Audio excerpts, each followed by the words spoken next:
চা শ্রমিকদের জীবনমান রক্ষায় দৈনিক ১৯৬ টাকা মজুরি যথেষ্ট নয় জানিয়ে ৫০০ টাকা মজুরি ও আনুষঙ্গিক সুযোগ সুবিধার দাবিতে আন্দোলন জোরদারে আহ্বান জানিয়েছেন শ্রমিক নেতারা।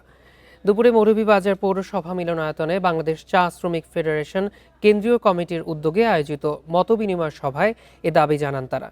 বাংলাদেশ চা শ্রমিক ফেডারেশনের উদ্যোগে অনুষ্ঠিত সভায় মৌলভীবাজার, হবিগঞ্জ ও সিলেটের বিভিন্ন চা বাগানের শ্রমিক প্রতিনিধিরা অংশ নেন।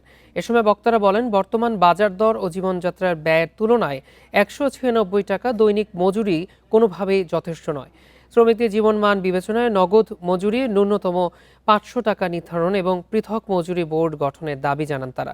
পাশাপাশি ন্যায্য মজুরি ও সুযোগ সুবিধা আদায়ে চা শ্রমিকদের ঐক্যবদ্ধ আন্দোলন জোরদারের আহ্বান জানানো হয়।